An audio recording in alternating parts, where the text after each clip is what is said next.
Hello everyone, मेरा नाम गरिमा है और इस वीडियो में हम लोग को करिकुलर फूड न्यूट्रिशन हाइजीन का चैप्टर 3 और 4 कवर करने वाले हैं। तो चलिए शुरू करते हैं। अगर आप लोगों ने इस चैनल को सब्सक्राइब नहीं किया है तो प्लीज़ इस चैनल को सब्सक्राइब कर लीजिए। और अगर आपको वीडियो ज़रा सा भी अच्छा लग रहा है, हेल्पफुल लग रहा है और बहुत ही कॉमेडी वे में मैं पढ़ाने की कोशिश कर रही हूँ, खासकर ये सब्जेक्ट, तो अगर आपको अच्छा लग रहा है तो प्लीज़ थोड़ा सा प्यार दिखाइए, वीडियो को लाइक करिए और चैनल को सब्सक्राइब करिए। ठीक है, तो चलिए शुरू करते हैं। चैप्टर 3 है हमारा न्यूट्रिशन एंड इट्स टाइप्स। ठीक है, तो देखिए न्यूट्रिशन मतलब क्या होता है। अगर इसमें मैंने डेफिनेशन लिखा है, इसको एक बार रीड करते हैं। According to doctors, nutrition is that which the patient can get more comfort.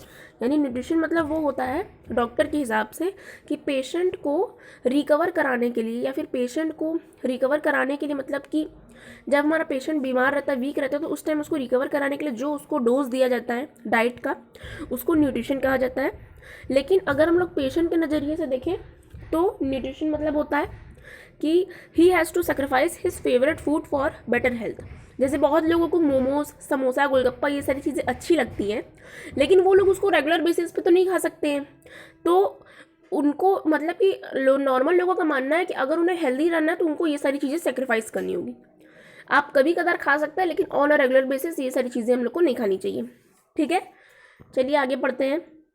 Nutrition means the digestion, absorption and metabolism of food. Nutrition मतलब जो भी हम लोग खाते हैं तो वो हमारे शरीर में एब्जॉर्ब होता है। एब्जॉर्ब होने के बाद वो हमारे बॉडी में लग जाता है और जो वेस्ट होता है वो निकल जाता है। ठीक है, with the knowledge of nutrition human body can become more healthier.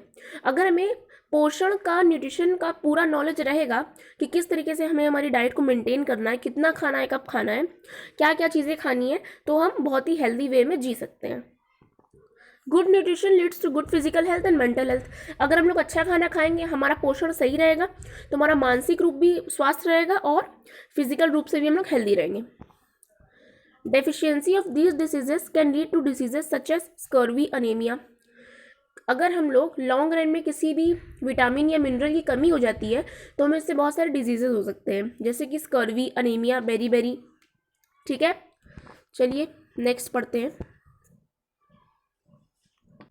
तो हम लोग देख लेते हैं कि न्यूट्रिशन के कितने टाइप्स होते हैं। Basically there are 2 types of nutrition, good nutrition and malnutrition. Good nutrition मतलब नाम से ही समझ में आ रहा है कि इसमें क्या होगा, हमारे बॉडी में सब सही है, हमारे बॉडी में हर चीज़ अच्छे से हमें मिल रहा है, अच्छे से हम लोग कैल्शियम ले रहे हैं, फॉस्फोरस ले रहे हैं, प्रोटीन, कार्ब, फैट सब हमारे शरीर में अच्छे से आ रहा है। ठीक, और अगर हमारे शरीर में किसी चीज़ की कमी होती है तो हमारा बॉडी हमें संकेत भी देने लगता है। जैसे अगर गुड न्यूट्रिशन के एग्जांपल के लिए बात की जाए तो हमारा स्किन अच्छा है, हमारे आइज़ का विजन स्ट्रांग है, हेयर हेल्दी है, हाइट हमारी अच्छा है, वेट सही है, डाइजेशन हमारा सही रहता है। तो ये सारे संकेत है कि हमारा जो न्यूट्रिशन लेवल है वो सही है। ठीक, to make the body fit and strong it is necessary to have the vitamins and minerals in sufficient amount. अगर हमें हमारी बॉडी को फिट और स्ट्रॉन्ग बनाना है तो हमें हर चीज़ों को एक सफिशिएंट अमाउंट में खाना होगा। ऐसा नहीं कि सिर्फ हम लोग कार्बोहाइड्रेट ही खाएं या फिर सिर्फ हम लोग प्रोटीन पे रिलाई करें। हर चीज़ इक्वल अमाउंट में होना चाहिए, जो हम लोग बैलेंस डाइट में प्रीवियस वीडियो में पढ़ चुके हैं। अब देखते हैं गुड न्यूट्रिशन के भी 2 टाइप्स होते हैं। फर्स्ट है बैलेंस न्यूट्रिशन और सेकेंड है ऑप्टिमम न्यूट्रिशन। ठीक है, तो देखिए बैलेंस न्यूट्रिशन मतलब क्या होता है, नाम से समझ में आ रहा है कि हमारे बॉडी में हर एक विटामिन, हर एक मिनरल बैलेंस्ड है। ठीक, ऑप्टिमम न्यूट्रिशन को बेस्ट न्यूट्रिशन के नाम से भी जाना जाता है। और अगर हम लोग हमारे रिक्वायरमेंट से 50% ज़्यादा न्यूट्रिशन ले लेते हैं, अच्छा वाला न्यूट्रिशन, ऐसा नहीं कि हम लोग ज़्यादा कार्बोहाइड्रेट लें, लेकिन हम लोग एसेंशियल वाइटामिन एंड न्यूट्रिएंट्स अगर ज़्यादा ले लेते हैं तो हमारे बॉडी के लिए अच्छा होता है। तो ये है ऑप्टिमम न्यूट्रिशन। नेक्स्ट देखते हैं, यहाँ पे एक बहुत इंपॉर्टेंट पॉइंट लिखा है, एक बार इसको पढ़ लेते हैं। Eating less is not always better even if you want to lose weight. अगर आपको वजन कम करना है तो जरूरी नहीं कि आपको वेट लूज़ करना है तो आप कम खाएं। कम खाना किसी भी चीज़ का इलाज नहीं होता, सही खाना इलाज होता है। ठीक है, जैसे कि फोकस ऑन होल फूड्स, हमें रोटी, चावल, दाल ये सारी चीज़ें खानी चाहिए इंस्टेड ऑफ पैकेज और प्रोसेस्ड फूड्स। ओके, नेक्स्ट देखते हैं focus on 80-20 rule.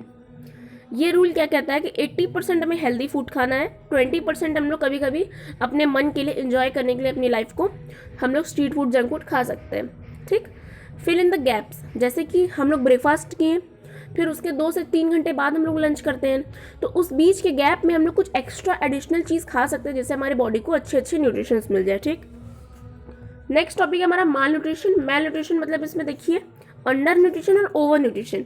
Under nutrition मतलब हमारे यहाँ पे न्यूट्रिशन की कमी है, ठीक।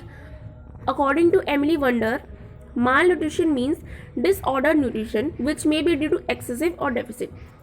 जरूरी नहीं है अगर किसी में पोषण की कमी हो तो उसी को माल न्यूट्रिशन बोला जाए।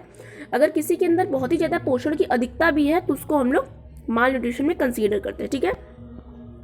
इसके कॉजेज क्या होते हैं देख लेते हैं। फर्स्ट कॉज है पॉवर्टी। जैसे अगर कोई इंसान उतना कमा नहीं पा रहा है, अगर वो थोड़ा गरीब है, तो उस टाइम पे उसके पास उतना पैसा नहीं है कि वो हर चीज़ खरीदे, अफोर्ड करे। वो सिर्फ क्या सोचेगा कि सिर्फ दाल रोटी रहे, उनका गुजारा हो जाए, ठीक है। सेकेंड है इनएडिक्वेट फूड। अगर खाना कम है तो हमारे पास तब भी माल न्यूट्रिशन हो सकता है। लैक ऑफ स्लीप, नींद हम लोग की पूरी नहीं हो पा रही है, इस टाइम पे भी क्या होता है हमारा बॉडी जो है फंक्शन प्रॉपरली नहीं कर पाता है, तो उस टाइम पे भी हमारा माल न्यूट्रिशन का कॉज हो सकता है। इग्नोरेंस, मतलब आजकल का जो ह्यूमन है इतना बिजी हो गया अपने लाइफ में, चाहे पढ़ाई में चाहे बिजनेस में, कि वो अपने करियर को डेवलप करने में इतना बिजी हो गया कि अपने हेल्थ पे ध्यान ही नहीं दे पाता है। तो इस तरीके से उनकी जो हेल्थ है वो इग्नोर होती जाती है, तो वो माल न्यूट्रिशन का शिकार हो जाते हैं, ठीक है। नेक्स्ट देखते हैं लैक ऑफ नॉलेज। आपको पता ही नहीं है कि आपको कार्ब कितना लेना है, प्रोटीन कितना लेना है, फैट कितना लेना है, तो नॉलेज नहीं है तो आपको जो मिल रहा है आप लोग खा ले रहे हैं, तो उस तरीके से हो सकता है। अडल्ट्रेशन मतलब होता है मिलावट। आजकल इतना हर चीज़ में मिलावट होने लगा है कि हम लोग सोचते तो हैं कि हम लोग अच्छा चीज़ खा रहे हैं, लेकिन अच्छा असल में होता नहीं वो, क्योंकि उसमें मिलावट ही इतना होता है। सब्जियों में खासकर कितना मिलावट होता है। सेवेंथ है wrong food eating habits and eighth है रिलीजियस एंड सोशल सुपरस्टिशंस, ठीक है।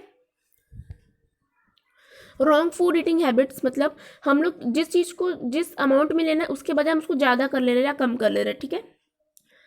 और रिलीजियस एंड सोशल सुपरस्टिशियस मतलब कि हमारा जो श्रद्धा के लिए हम लोग क्या करते हैं, हम लोग फास्टिंग कर लेते हैं। जो पहले से ही कमज़ोर इंसान है अगर वो भी टाइम टू टाइम फास्ट रखेगा तो वो और कमज़ोर हो जाएगा, तो देयर आर चांसेस कि वो माल न्यूट्रिशन का शिकार हो जाए, उसको माल न्यूट्रिशन हो जाए, ठीक है। तो यहाँ पर हमारा चैप्टर 3 कंप्लीट हो जाता है। अगर आप लोगों को ये अच्छा लगा हो तो प्लीज़ इस वीडियो को लाइक करिएगा। अब हम लोग चैप्टर 4 शुरू करते हैं, ठीक है। तो देखिए चैप्टर 4 है हमारा मील प्लानिंग, मतलब किस तरीके से हम हमारे भोजन को प्लान करें। जैसे कि एक इंसान के लिए रोटी, कपड़ा और मकान बहुत ही ज़्यादा आवश्यक होता है। एक मिनट के लिए मान लेता है अगर इंसान के पास घर नहीं है तब भी वो रह लेगा, लेकिन अगर उसके पास खाने के लिए रोटी ही नहीं है तो वो ज़्यादा से ज़्यादा दिन सर्वाइव नहीं कर पाएगा, वो मर जाएगा, ठीक है। अब देखिए यहाँ पे दो टर्म्स हैं, दोनों का मतलब बहुत अलग होता है। First is meal and second is diet.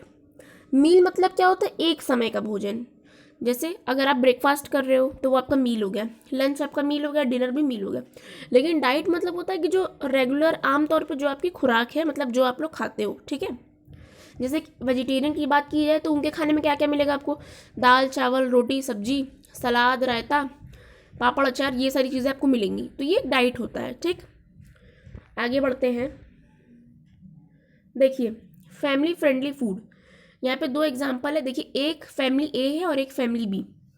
जो फैमिली ए है उसमें सिर्फ पेरेंट्स और किड्स हैं, वेरस जो फैमिली बी है उसमें ग्रैंड पेरेंट्स भी इन्वॉल्व है। तो हम लोग हमेशा फैमिली के हिसाब से खाना बनाते हैं ना। तो देखिए अगर जिस फैमिली बी में देखा जाए तो यहाँ पर ऐसा रिकमेंडेड होगा कि यहाँ पर ग्रैंड पेरेंट्स में बुजुर्ग लोग भी हैं, तो खाना हमें कम मसाले वाला कम तेल वाला बनाना होगा। पेरेंट्स के लिए किड्स के लिए अलग खाना बनाना होगा। तो जो खाना बनाते हैं उनको बहुत ही एकदम पर्सनल इंटरेस्ट को भी फोकस करते हुए उन लोग को खाना बनाना होता है, ताकि सब लोग के नीड्स फुलफिल हो पाए। एज वेल एज हमें फूड को अट्रैक्टिव और इनोवेटिव भी बनाना होता है ताकि वो टेस्टी लगे और लोग उसे खाएं। नेक्स्ट देखते हैं psychosis and nutrition. If a person does not get proper nutrition, then he becomes weak and mentally unstable, have low energy levels and so on. अगर एक इंसान है उसको पूरा न्यूट्रिशन नहीं मिल पा रहा है, ठीक है, तो वो क्या होगा, जाहिर सी बात है वो कमज़ोर हो जाएगा, मानसिक रूप से भी कमज़ोर हो जाएगा, शारीरिक रूप से भी कमज़ोर हो जाएगा, उसके अंदर एनर्जी लेवल्स भी कम हो जाएंगे। और इस वाइस वर्सा अगर उसे सब कुछ अच्छे से मिल रहा है तो उसका माइंड भी हेल्दी रहेगा, बॉडी भी हेल्दी रहेगा, एनर्जी भी उसके अंदर अच्छा रहेगा और वो हैप्पी भी रहेगा, इरिटेटेड भी नहीं रहेगा, ठीक है। नेक्स्ट देखते हैं food serve in an attractive manner and the diet should be creative and innovative. ये हम आपको बता दिए। नो